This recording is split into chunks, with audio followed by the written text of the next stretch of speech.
Good morning, students. Welcome to the online lecture of Class 6 Science. In the previous video, we have completed the topic number 5.1 Method of Separation. In that, we have seen the method hand picking, threshing, winnowing, and sieving. Let's move further in this chapter. Activity number 4. Bring a sieve and a small quantity of flour from home.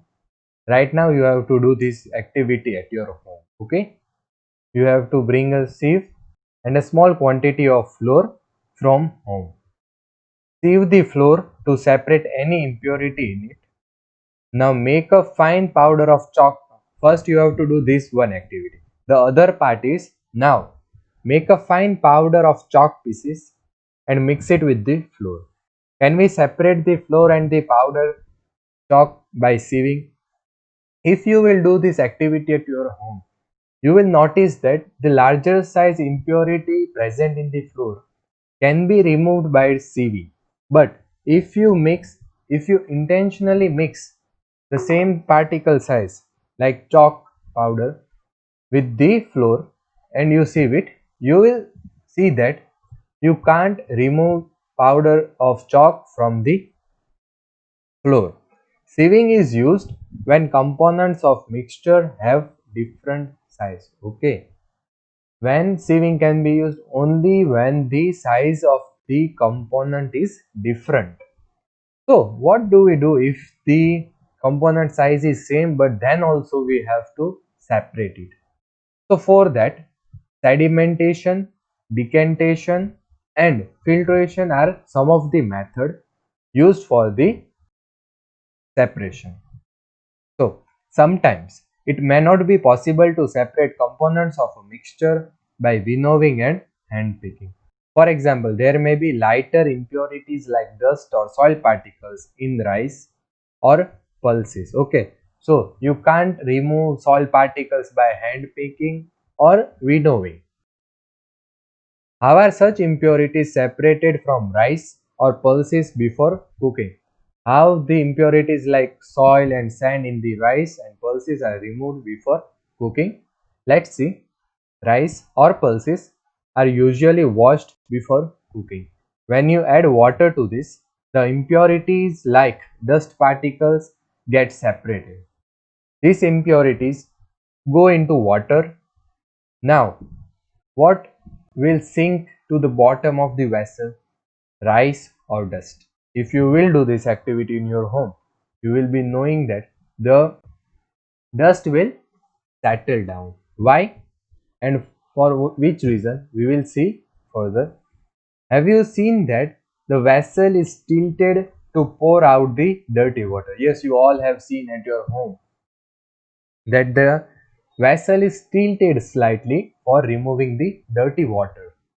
When the heavier component in the mixture settles after water is added to it, the process is called sedimentation. Okay, if you add two materials in a water, okay, of different size, of different weight, the heavier one will settle up.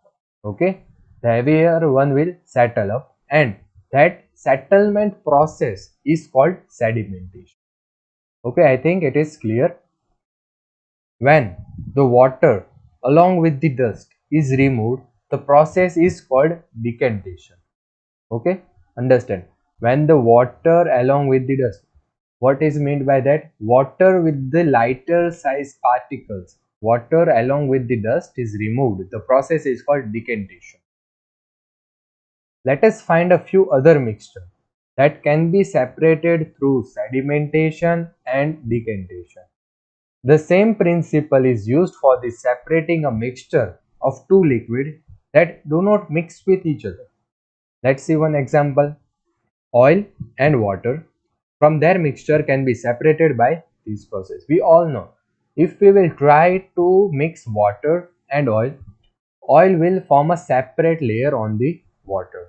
If a mixture of such liquid is allowed to stand for some time, they form two separate layers. The component of that form, the top layer, can be separated by decantation. By just slightly tilting the glass, you can remove the water plus oil mixture. Let us again consider a mixture of solid and liquid. After preparing tea, what do you do to remove the tea leaves? We use strainer. Okay, usually we use strainer to remove tea leaves. Try decantation. In decantation, what we can do? We just tilted the glass and try to pour tea through a strainer and try to pour a tea from the strainer. Did all the tea leaves remain in the strainers? Okay, when you will do that, some of the tree leaves will go in that, and that process is called filtration. Let us now consider the example of water that we do. All of us drink at all time get safe water to drink? Sometimes water supply through taps may be muddy. The water collected from the pond or rivers may also be muddy, especially after rain. Let us see if we can use some method of separation to remove insoluble impurities like salt from the water. So, we will go through activity number 5.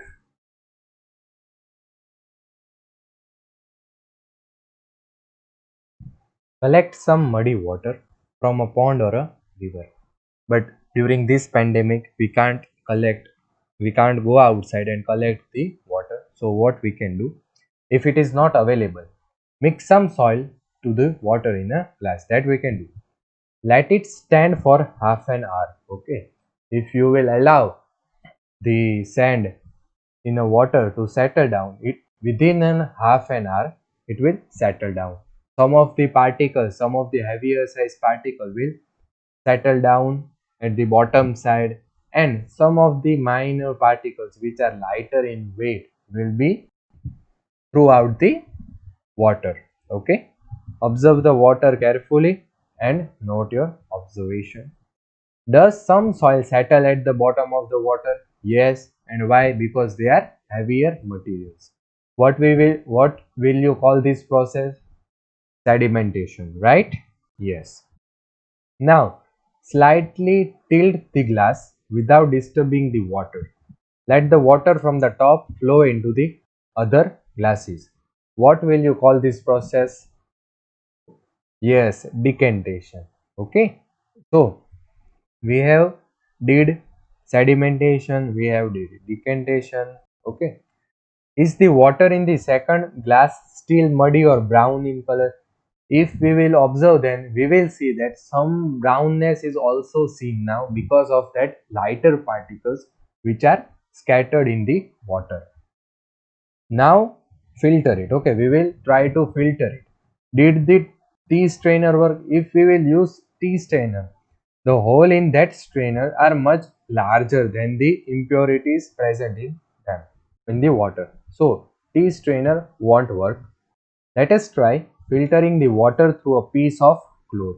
In a piece of cloth, small holes or pores remain in between the woven threads. These pores in a cloth can be used as a filter. If the water is still muddy, impurity can be separated by filter that has even smaller pores. A filter paper is one such filter that has very fine pores in it. In the figure 5.9, you can see this figure. Okay, this is the filter paper. A filter paper folded in the form of cone is fixed onto a funnel. Okay, here you can see that it is folded into a cone and placed in the funnel. The mixture is then poured on the filter paper. Solid particle in the mixture do not pass through it, remain on the filter. Fruit and vegetable juices are usually filtered before drinking to separate the seeds and solid particles of the pulp. The method of filtration is also used in the process of preparing cottage cheese, paneer in our home. Yes, we have seen these all things. You might have seen that for making paneer, a few drops of lemon juice are added to milk as it boils. This gives a mixture of particles of solid paneer and a liquid. The paneer is then separated by filtering the mixture through a fine cloth or a strainer. This is the activity which can be done at your home. You can ask your mother to prepare or to try to make paneer at your home and you will see the process of filtering there. In next lecture, we will start topic evaporation. What do we mean by evaporation? We will see. Okay, but now I am sharing one PDF file which has some question answer of this chapter. Thank you.